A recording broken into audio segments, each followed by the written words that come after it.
Joining us via Zoom are Democratic Congresswoman Delia Ramirez, whose district includes East Humboldt Park and Logan Square, and Democratic Congressman Krishnamorthi, whose district includes suburbs like Schaumburg and Elgin.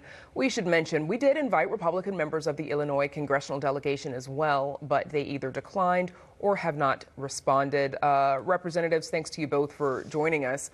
Congressman Krishnamoorthi, first off with you, what are you going to be watching for from the president's address tomorrow?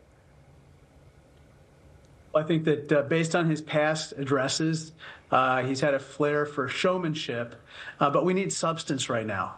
We need some guidance. We need stability. We need to muster some unity. His voice continues to be a divisive force in this country.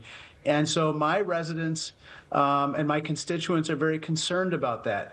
In light of all the challenges that we have, they feel that we should be pulling together to deal with them, at least on a bipartisan basis. And that's not happening right now. Congresswoman Ramirez, freshman senator from Michigan, Alyssa Slotkin, is expected to deliver the Democratic response tomorrow. Some of what the president is doing does have general widespread support. Where do you think the Democratic Party is in terms of messaging right now?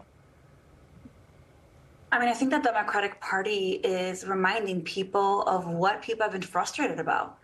They're pissed off that they can't afford their housing, that the costs continue to increase.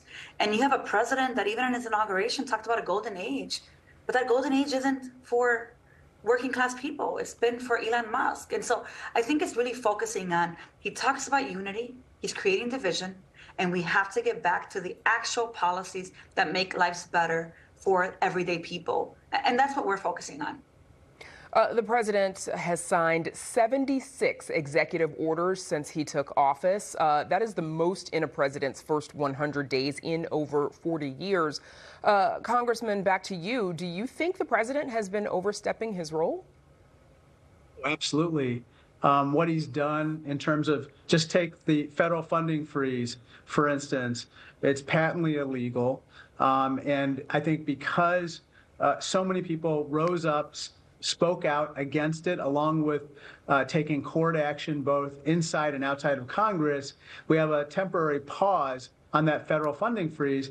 In addition, he has also put forward just flat-out unconstitutional executive orders, the most notable being the one banning birthright citizenship. And so these types of actions just create fear and anxiety. And unfortunately, there hasn't been a single executive order with regard to bird flu or dealing with the avian flu, which unfortunately is driving up the price of groceries or eggs. So he's both dealing with subject matter that divides us, that makes people scared, and not dealing with things that are, kitchen table topics, such as high food prices. Congresswoman Ramirez, do you think the reason that the president has been using so many executive orders is just to go around Congress? And should Congress be doing more to push back? Look, he absolutely doesn't see us as an equal branch of government. What he's doing is anti-constitutional. It's illegal. I mean, the idea that he thinks he can issue hundreds of executive orders, most of them against the law, demonstrates to you that he doesn't respect the congressional authority. We create these budgets. We gave authority to these agencies to provide resources to the American people. And what he's doing is using his executive orders or bullying Republicans, perhaps, into defunding things like Medicaid. It's disgusting. And so for us as Democrats, we have to use every single tool in our authority and really stop seeing ourselves as a minority party, but the party is going to oppose the obstruction and be obstructive to destroying this country's democracy and taking away from the working class. And we'll be talking about Medicaid more in the program as well. But I want to move to Friday. President Trump had a heated exchange with Ukrainian President Volodymyr Zelensky, where they argued over plans to end the war. And here's a little bit of that. You don't have the cards right now. With us, you start having cards. Right now, you don't. You're playing cards. You're playing cards. You're gambling with the lives of millions of people. You're gambling with World War III. You're gambling with World War III. And what you're doing is very disrespectful to the country, this country. That's back to you. Far more than a lot of people said they should have. Difficult to watch. Representative Ramirez, what's your reaction to that exchange?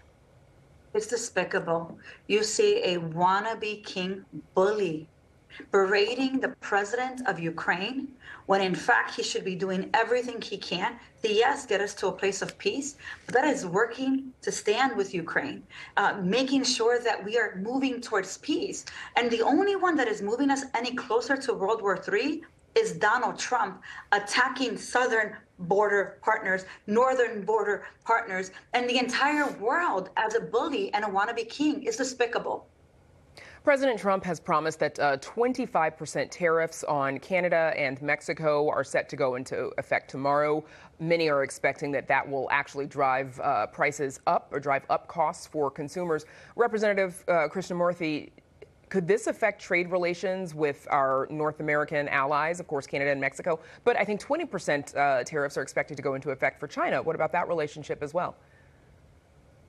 Yes, the answer is yes, yes, and yes. It absolutely not only affects our country's ties with our neighbors, it affects Illinois. Because remember, one of Illinois' biggest trade partners is Canada, for instance.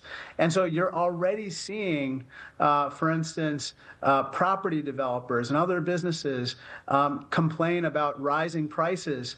And you're going to see this with residents, too, as they pay more for everything that they are buying on a daily basis. And in addition to that, you're going to subject our producers, our manufacturers, to retaliatory tariffs from the Canadians and the Mexicans and others.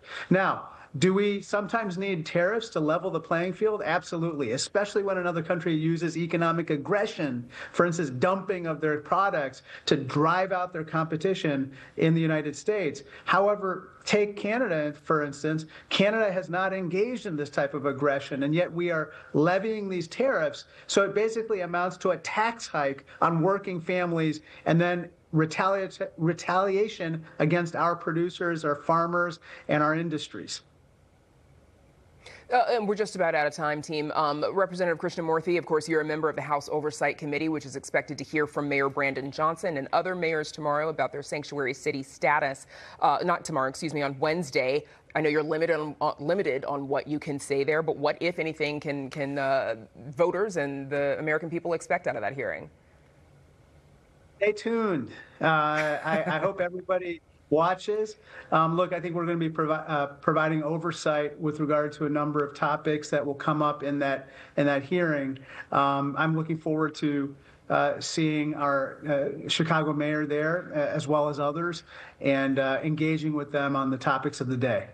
Okay, we will all definitely stay tuned to that. I know that the two of you both have a lot of work to get there on the Hill, so I'm gonna leave you to it. My thanks to Representative Delia Ramirez and Representative Raja Krishnamoorthi for joining us.